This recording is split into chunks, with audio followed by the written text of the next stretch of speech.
할렐루야. 바리새움교회 한일수 목사입니다. 오늘 예배 시간에 촬영한 설교 동영상이 또 잘못돼서 다시 찍습니다. 간단하게 오늘 말씀을 요약해서 여러분들에게 나누도록 하겠습니다. 오늘 우리 교회에서 나눈 말씀은 열왕기하 17장 9절에서 13절까지에 있는 말씀입니다. 9절부터 10절, 13절까지 제가 빨리 읽도록 하겠습니다. 이스라엘 자손이 점차로 불의를 행하여 그 하나님 여호와를 배역하여 모든 성읍의 망대로부터 견고한 성에 이르도록 산당을 세우고 모든 산 위에와 모든 푸른 나무 아래에 목상과 아세라 상을 세우고 또 여호와께서 그들 앞에서 물리치신 이방 사람 같이 그곳 모든 산당에서 분향하며 또 악을 행하여 여호와를 경노하게 하였으며 또 우상을 섬겼으니 이는 여호와께서 그들에게 행하지 말라고 말씀하신 일이라.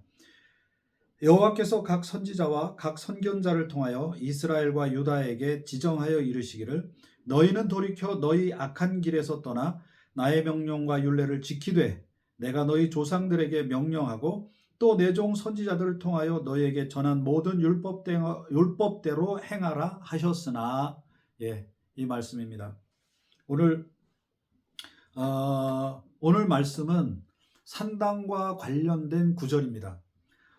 구약의 산당과 관련된 구절은 약 76번 정도 언급이 되어 있는데 거의 대부분 다 부정적인 뉘앙스로 기록이 되어 있습니다. 오늘 본문도 그렇지만 열왕기하 14장 4절에도 보면 산당을 제하지 아니하였으므로 백성이 오히려 산당에서 제사를 드리며 분향하였더라 이렇게 이야기합니다. 이 지금 읽어드린 이 표현이 구약에는 굉장히 많이 등장을 하는데 어쨌든 부정적인 내용으로 뭐라 그랬어요? 산당을 제하지 아니하였으므로 백성이 오히려 산당에서 제사를 드리며 분향했다.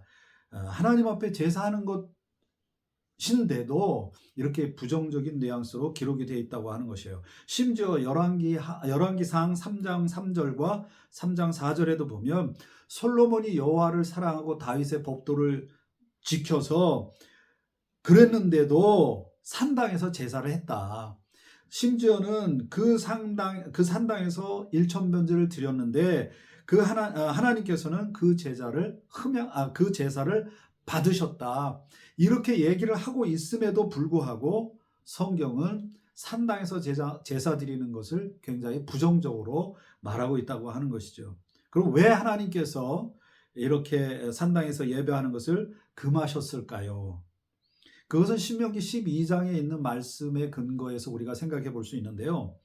바로 신명기 12장에 보면 하나님께서는 예배 장소를 정해 주실 것인데 그 정해 주신 곳에서만 예배하라고 이야기합니다. 신명기 12장 8절에도 구체적으로 뭐라고 얘기하냐면 지금까지는 너희가 너희 소견대로 그렇게 예배했지만 너희가 원하는 장소에서 예배했지만 이제는 그렇게 하지 마라. 그리고 13절에 뭐라고 또 얘기하시냐면 아무 곳에서나 예배드리지 말아라. 오직 택하신 곳에서만 나에게 제사하라. 그렇게 이야기하고 있습니다. 자, 우리는 여기서 그러면 이렇게 산당에서 제사한 이스라엘 백성이 맞닥뜨린 결과는 어떤 것이었을까요?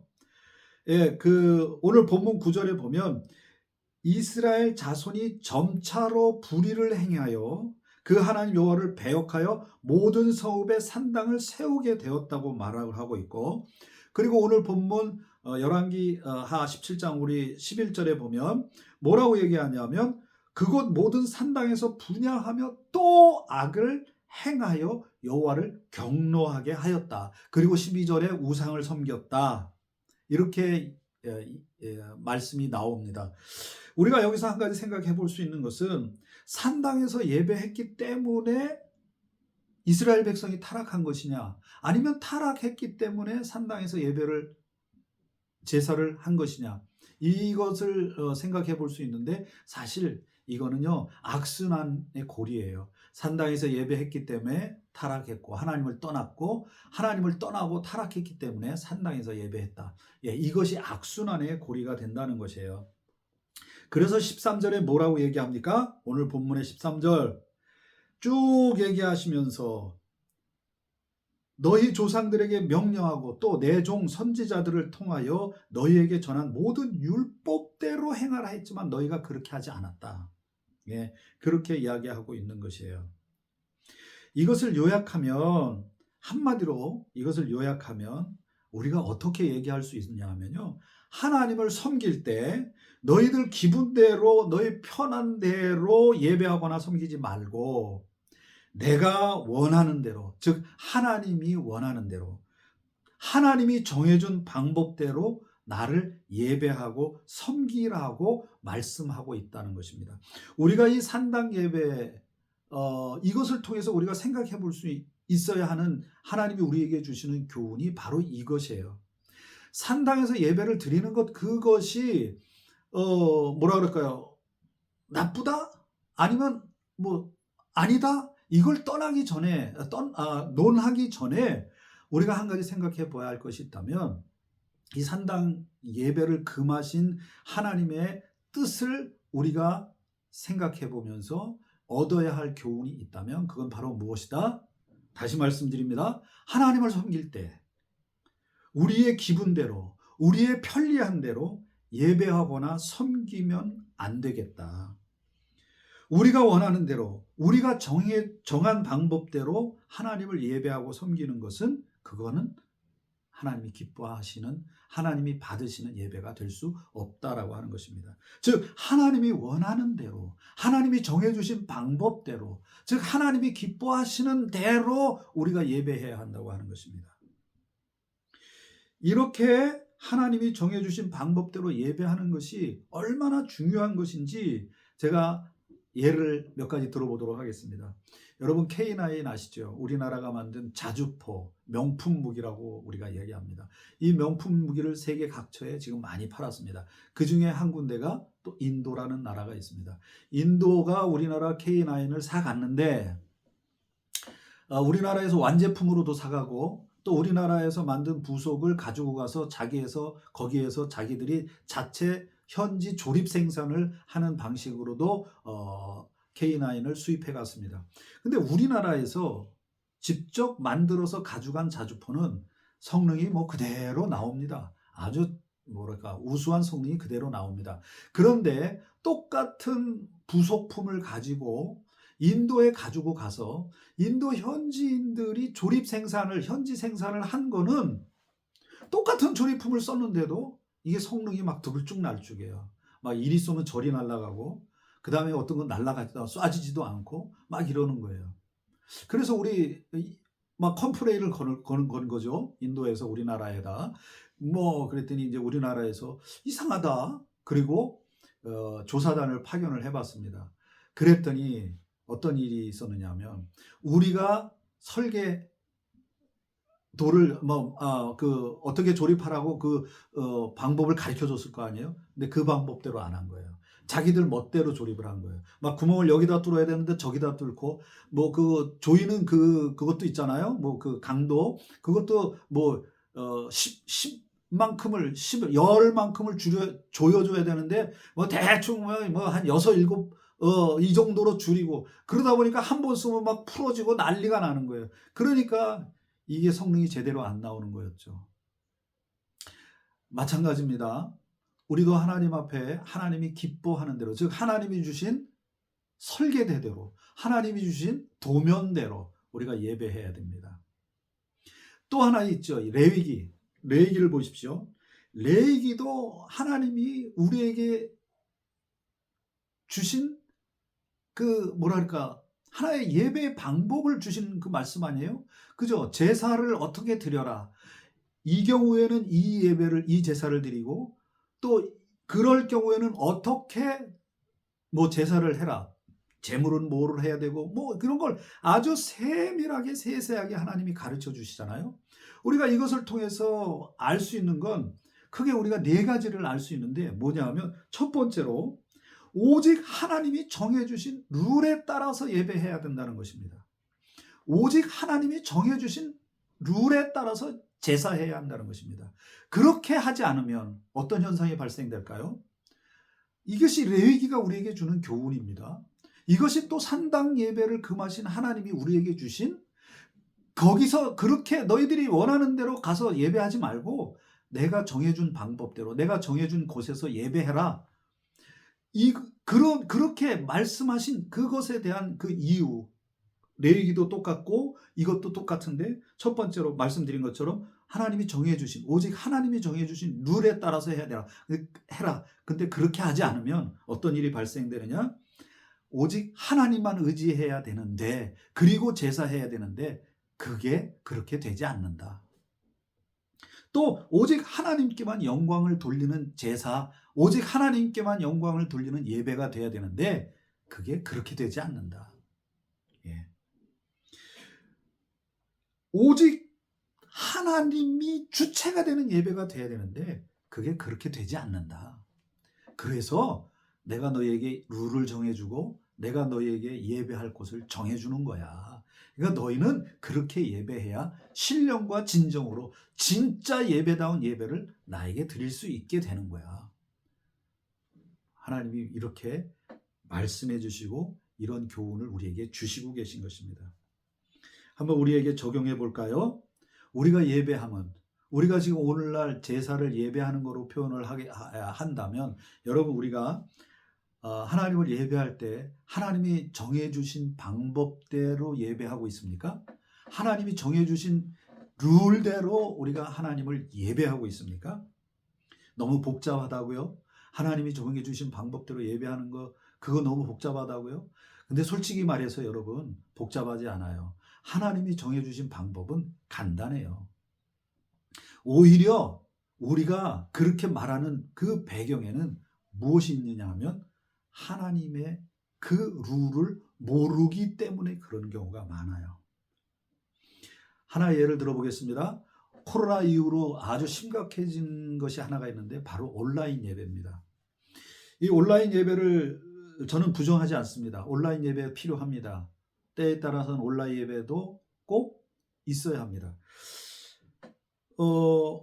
몸이 아프거나 현장 예배 참석할 수 없는 경우 있지요. 그런 경우에는 온라인 예배를 드려야죠. 그런데 온라인 예배를 드릴 수 있는 상황임에도 불구하고 이런 경우가 있어요. 이거는 저한테 많은 분들이 이야기하신 내용이고 저도 이런 것을 따라서 많은 성도님들을 대화하고 또 상담도 해보고 그런 내용들이에요. 뭐냐 하면 어떤 사람이 꼴보기 싫은 거예요. 아주 그 사람하고 함께 있는 그 공간에 함께 있는 것조차도 싫은 거예요. 그래서 그 불편한 마음을 가지고 예배하느니 차라리 나는 온라인 예배 드리겠습니다. 그 온라인 예배 드리면 그냥 그 꼴배긴 사람 안 보고 그냥 마음이 편안한 상태에서 예배 드리니 그거 얼마나 좋습니까? 오히려 하나님이 더 그 예배를 기뻐하지 않겠습니까? 더 그렇게 편안한 상태에서 예배하는 거, 더 평온한 상태에서 하나님 앞에 예배하는 거, 하나님이 더 그거 기뻐하지 않을까요? 이렇게 얘기하시는 분들이 있거든요. 사실 여러분, 그게 그럴까요? 정말 그럴까요? 제가 한 가지 분명하게 말씀을 드리는 건, 그런 분들이 뭐라고 얘기하냐면 그게 정직한 거랍니다. 예배할 때 불편한 마음, 즉 미워하는 사람 때문에 드는 그 불편한 감정을 하나님 앞에서 억누르면서 예배하는 것보단 그거 그냥 미우면 미운다고 그런 거 때문에 그런 거를 그냥 표현하고 그냥 자기는 집에서 예배하겠대요. 그게 더 정직한 거 아니냐고 그래요. 근데 여러분 전혀 잘못 알고 있는 거예요. 여러분 불편한 그것을 감추면서 예배하는 거, 그게 외식함이라고들 얘기를 하는데 아니요, 전혀 성경은 반대를 얘기합니다. 차라리 불편한 감정을 억누르며 하나님 앞에 애써서 예배하려고 노력하는 사람들을 하나님은 정직한 사람들이라고 얘기해요. 그렇지 않고 오히려 불편하면 불편한 대로, 미우면 미운 대로 표현하고 다 하는 것은, 그건 성경 가치대로 이야기하면 그게 바로 외식하는 거라고 얘기를 해요. 제가 나중에 다시 한번 기회가 있으면 이야기할 것입니다. 그러나 아무튼 여러분, 이렇게 우리는 예배를 내 편한 대로, 내가 하고 싶은 대로 이렇게 하고 있지는 않은가요? 그래서 온라인 예배도 그냥 그렇게 드리는 거예요. 근데 그게 정말 하나님이 기뻐 받으시는 예배가 될 수 있을까요? 그러면 분명히 한 가지를 더 우리가 생각해 봐야 하는 게 있습니다. 하나님이 정해주신 방법이 무엇이냐는 거예요. 하나님이 정해주신 예배의 방법, 우리가 하나님을 섬기는 방법은 무엇이냐? 분명히 오늘 본문 13절에도 그렇게 얘기했죠. 다시 말씀드리죠. 내가 너희 조상들에게 명령하고 또 내 종 선지자들을 통하여 너희에게 전한 모든 율법대로 행하라 하셨으나, 자, 여기서 제가 율법대로 행하라, 이것을 율법주의적인 발상으로 그냥 하나부터 열 끝까지 딱 세밀하게 있는 대로 그대로 하라는 그런 의미는 절대로 아닙니다. 오히려 그것은 우리가 그렇게 할 수도 없어요. 그렇게 할 수도 없어요. 그러면 하나님이 정해주신 방법대로, 하나님이 기뻐하시는 방법대로, 즉 율법대로, 즉 말씀대로 하는 건 어떤 것일까? 여러분, 그게 뭔지 아세요? 그렇게 하는 게 뭐예요? 그렇게 하는 게 어떻게 하는 거예요? 한 가지 예를 들어볼까요? 아론이 금송아지를 만들었어요. 왜 만들었어요? 모세가 시내산에 올라가서 하나님의 율법 계명을 받기까지 40일을 금식하며 기도했다고 그랬잖아요. 근데 그 40일 금식하는 기간 동안 밑에서 백성들이 그 모세를 기다리지 못하고 아론에게 요구하는 거예요. 야, 모세 어떻게 되는지 모르겠으니까 지금 신을 만들어내.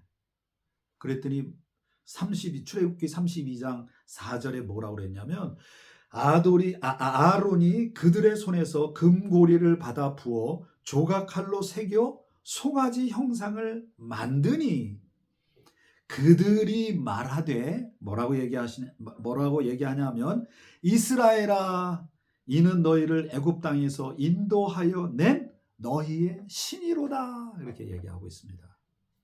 자, 보세요. 이스라엘 백성이 하나님을 만들어내고 있어요. 이스라엘 백성이 자기들 편한 대로 하나님을 지금 어떻게 하고 있어요? 만들어내고 있어요. 우리도 똑같은 실수를 저지를 수도 있다고 하는 것이에요. 즉 하나님을 섬기고 예배하는 방법을 알아야 하는데, 그걸 알지 못해서 자기 마음대로, 자기 편한 대로, 자기 기분대로 하나님을 섬기고 예배하면서, 그리고 하나님을 예배했다고 착각한다는 거죠. 그렇게 자기 기분대로 섬겨놓고서는, 자기 기분대로, 자기 편한 대로 예배해 놓고 나서는 자기는 하나님께 예배했다고 착각하고 있다는 거죠. 여러분, 이거는 마귀가 주는 속임수예요. 절대로 그렇지 않습니다. 다시 말하지만 우리는 안 그런가, 우리 자신을 돌아봅시다. 여러분, 교회를 아십니까? 교회는 어떤 곳입니까? 제가 지난번에 설교에서도 그랬죠. 예배에 와서 우리가 가장 먼저 해야 될 게 뭐라고요? 바로 하나님을 만나는 거잖아요. 하나님의 임재를 경험하는 것이고요. 그것이 하나님이 기뻐하시고 우리에게 요구하시는 예배의 참된 모습이라고 말씀드렸잖아요.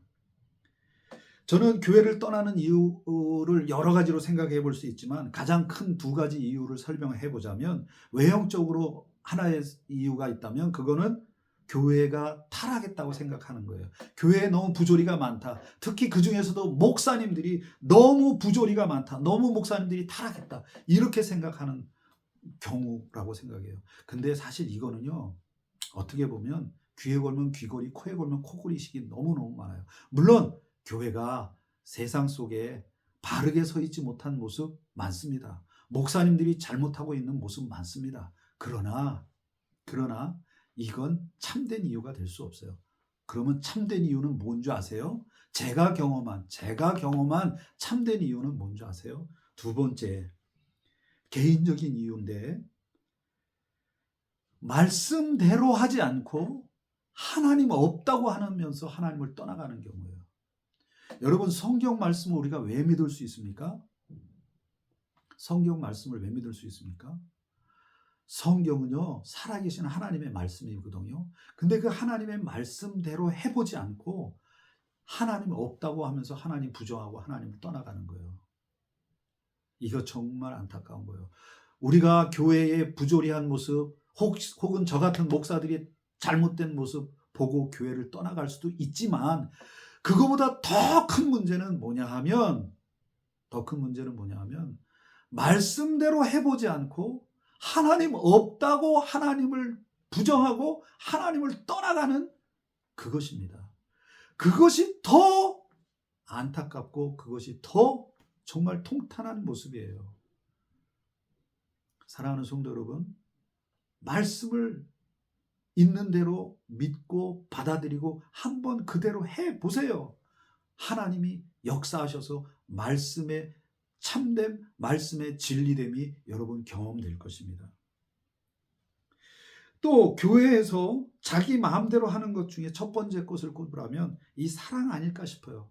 세속적인 가치로 하나님의 사랑을 대체하는 거예요. 그래서 세속적인 가치의 사랑으로 자꾸 하나님의 사랑을 판단하고 세속적 가치의 사랑으로 교회의 사랑을 요구합니다. 그 사랑을 요구합니다. 그건 아니거든요. 그러면 잘못되는 거거든요. 좀 더 구체적으로 설명을 드려볼까요? 여러분, 겸손이라는 단어 아시죠? 겸손이라고 하는 거, 예를 들어서 장로님이 집사님, 집사님하고 장로님이 주일날 교회 와서 예를 들어 마당을 막 쓸어요. 그러면 장로님이 저렇게 하시네. 집사님이 저렇게 하시네. 참 집사님, 장로님 겸손하시다. 목사님이 저렇게 하시네. 참 겸손하시다. 여러분, 겸손의 의미는 그런 게 겸손이 아니에요. 어떤 게 겸손이냐면, 한번 따라해 보세요. 나는 하나님 없이는 아무것도 아닙니다. 를 깊이 깨달은 상태가 뭐냐 하면 겸손의 상태라고 하는 거예요. 겸손은 행위의 개념 이전에 상태를 가리키는 말인데, 지금 말씀드린 이런 상태에 있는 사람들이 겸손한 상태고, 그 겸손한 상태에서 예를 들어 빗자루로 쓰는 거, 이게 겸손의 열매인 거예요. 또 하나, 온유라는 단어 여러분 아시죠? 이건 다 아실 거예요. 온유는 어떤 뜻이 있습니까? 말의 고삐를 꿰다. 그래서 말을 잡아당기면 그 잡아당기는 쪽으로 말이 간다. 이거를 가리키는 말 아니에요? 온유가? 그렇죠? 그러니까 말을 끌어당기면 끌어당기는 대로 가는 거예요. 즉, 온유라는 말은 부드러운 말 전에 어떤 뜻이 있냐면 강직함이라는 뜻이 있어요. 강직함이라는 의미가 있어요. 이건 무슨 얘기냐? 하나님이 끌면 끄는 대로 내가 가겠다고 하는 결단과 그 하나님의 말씀을 따라가겠다고 하는 강직한 마음을 가지고 있다는 거예요. 그 강직함이 결국은 우리에게 열매로 나타날 때 부드러움으로, 우리가 알고 있는 그런 온유함으로 나타난다는 거예요. 여러분, 이것처럼 우리는 잘못 알고 있으면 잘못 행동합니다. 알지 못하면 어떻게 돼요? 무식한 거예요. 무식하게 돼요. 무식하면 여러분, 우리가 시체말로 어떻게 되지? 용감한 거예요. 무식하면 용감해져요. 알아야 돼요. 알지 않으면 무식하게 되고, 무식하면 용감하게 되는 거예요. 사랑도 그렇고 겸손도 그렇고 온유도 그렇고, 자기 마음대로 하는 예배를 해놓고, 자기 기분대로 해놓고, 자기 편리한 대로 예배를 해놓고, 나는 하나님을 섬겼다 이렇게 얘기하는 게, 그게 바로 하나님이 우리가 오늘 본문에서 보는 이 산당 예배를 금하신 그 영적 교훈입니다. 오늘 본문 13절을 다시 한번 우리가 봤으면 좋겠어요.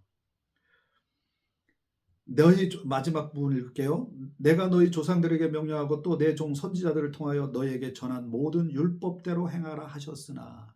율법대로 행하지 않으면 어떻게 됩니까? 여러분 17장 9절을 보면 이스라엘 자손이 점차로 불의를 행하여 점차 불의를 행했다.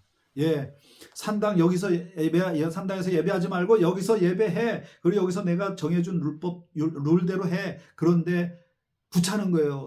거까지 하나님이 정해주신 장소까지 가기가 귀찮은 거예요. 그래서 어떻게 해요? 자기 편한, 자기 가까운 곳에 있는 산당에서 예배를 하는 거예요. 근데 거기서는 어떤 일이 벌어져요? 거기서는 이방 우상에게도 제사하는 제사가 행해졌거든요.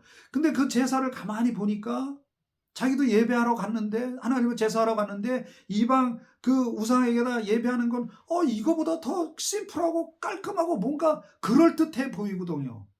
그러니까 우리도 이렇게 좀 했으면 좋겠다. 그리고 그거 막 따라하는 거예요. 그러다 보면 어떻게 돼요? 하나가 둘 되고 둘이 셋 되다 보면 어느샌가 하나님이 정해주신 정말 오직 하나님만 영광을 받아야 하는 그 예배가 엉망진창이 되는 거죠.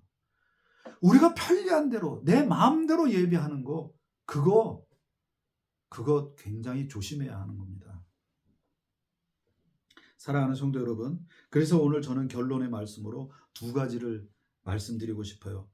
하나님이 정하신 방법대로 예배합시다. 하나님이 정하신 방법대로 예배합시다.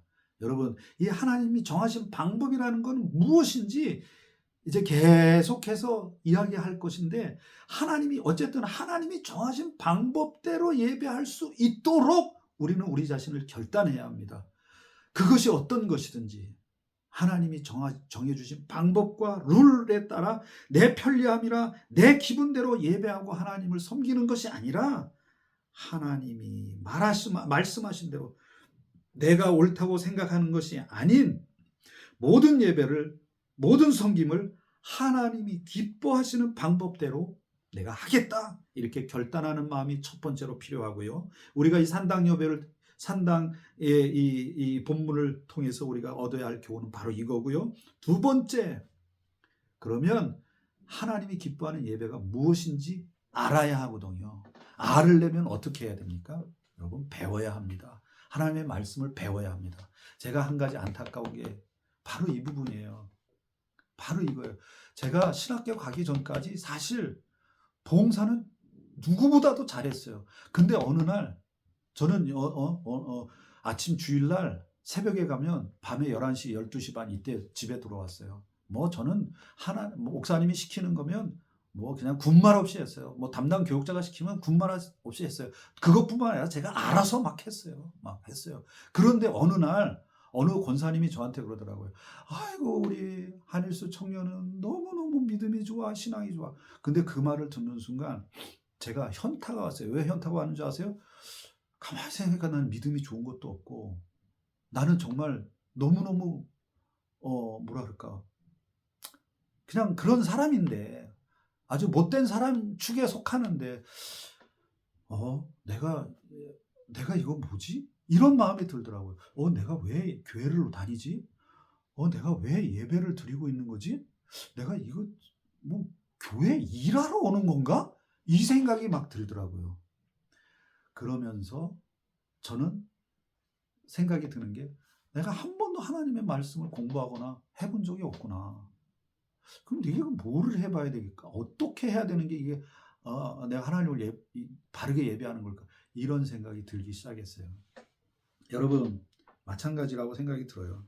여러분, 하나님의 룰 아셔야 합니다. 하나님의 룰을 배워야 합니다. 그게 무엇인지를 알아야 합니다. 세상의 가치와 세상의 판단, 그 세상의 방법이 아닌, 내 방법이 아닌, 내 편리한 방법이 아닌, 무슨 방법이요? 하나님이 정해주신 방법이 무엇인지를 알아야만 합니다. 다시 말씀드립니다. 모르면 무식해집니다. 무식해지면 용감해집니다. 그 용감이 우리가 영적으로 지금 생각해 볼 때, 예배와 관련돼서 생각해 볼 때, 내 마음대로 예배해 놓고 나는 하나님을 섬겼다고 생각하는 거예요. 사랑하는 성도 여러분, 오늘 우리 이 산당 예배를 통해서 오늘 열왕기하 17장 9절과 13절에 있는 이 말씀을 통해서 우리가 하나 배워야 합니다. 하나님이 정해주신 방법대로 예배하고 하나님이 정해주신 대로 하나님 앞에 나아가고 하나님이 정해주신 그 가치대로 우리가 섬겨야 한다는 것입니다. 그러려면 뭐 해야 된다고요? 하나님의 말씀을 배워야 합니다. 첫 번째로 하나님의 말씀을 계속해서 읽으십시오. 검은 건 글자고 허연 건 종이다. 그래도 계속 읽으세요. 그냥 계속 읽으세요. 하나님 말씀 1년에 한 번만이라도 여러분에게 다가오셔서 여러분의 마음을 찌르면 지난번에도 여러분에게 말씀드린 그 말씀 지키세요. 여러분 마음에 그 말씀을 간직하세요. 그리고 그 말씀이 무엇인지를 목사님들께 여쭤보세요. 찾아보세요. 그리고 연구해보세요. 그러면 우리가 하나님을 바르게 섬길 수 있는 거 아니겠어요? 그렇게 될 때 우리가 하나님 앞에 하나님이 기뻐하시는 그 예배를 드릴 수 있지 않을까요? 사랑하는 성도 여러분, 하나님이 기뻐하는 대로 예배합시다. 하나님이 기뻐하시는 대로 하나님을 섬깁시다. 그러려면 배워야 합니다. 말씀을 배워야 하고 말씀을 읽어야 되고 말씀을 묵상해야 합니다. 이런 분들이 다 되셔서 늘 하나님이 기뻐하시는 예배를 드리며 늘 하나님께 잘했다 칭찬받는 그런 예배를 드리는 저와 여러분 모두가 되시기를 주의 이름으로 축원합니다. 감사합니다.